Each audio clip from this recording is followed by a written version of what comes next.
তো যেটা বিষয় হচ্ছে এখানে যে তোর যে মানে যে কথাগুলো বলেছেন উনি দুজনে যে বক্তব্য রেখেছে তাতে ইনভাইট করেছে, কিন্তু এটার সাথে যেটাকে মিলিয়ে দেখতে হবে যে এই ইনভাইটেশনটা সেই 2010 সাল থেকে বা 2011 এরা যখন ক্ষমতা এলো কন্টিনিউয়াসলি এই ইনভাইটেশনটা করে যাচ্ছে এবং ওখানে অনেকে এগ্রি করছে আসবো বলে, আলটিমেটলি যেটা দেখা যাচ্ছে যে সেই ইনভেস্টমেন্ট কিন্তু হচ্ছে না।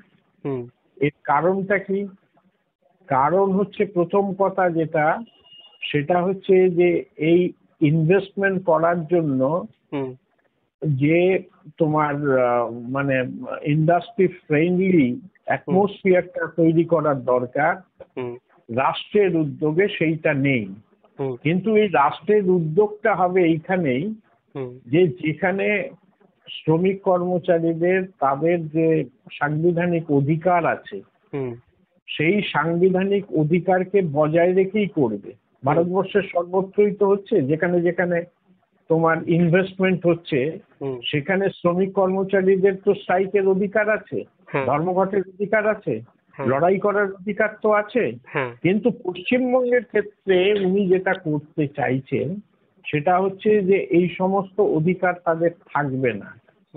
এর ফলে যেটা হচ্ছে সেটা হচ্ছে যে ইন্ডাস্ট্রিয়াল রিলেশনস এর ক্ষেত্রে যারা এখানে ইনভেস্টমেন্ট করবে তাদের মধ্যেও একটা ভীতির সঞ্চার আছে, যে যেখানে স্টেট সরাসরি ঢুকে পড়ছে, কর্মচারীরা তাদের কথা বলবার অধিকার থাকবে না, যেখানে তোমার আরো মানে যে বিরোধটা, শ্রম বিরোধটা অনেক দীর্ঘস্থায়ী হয়ে যেতে পারে।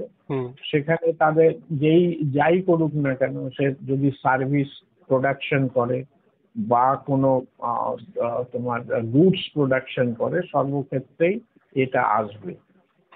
আরেকটা যেটা বিষয় আছে, সেখানে আমাদের এখানে যে মানে তোমার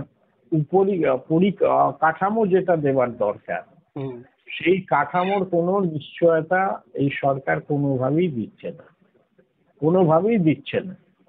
এবং যার জন্য যেটা হচ্ছে যে এটা সর্বত্র এটা পরিচিত হয়ে গেছে 11 সালের পর থেকে, এবং ওই সিঙ্গুর আন্দোলনের সময় টাটাকে যেভাবে তাড়ানো হলো, যেভাবে এখানে উচ্ছেদ করা হলো এবং সেখানে রাষ্ট্রযন্ত্রের একটা বিরাট অংশকে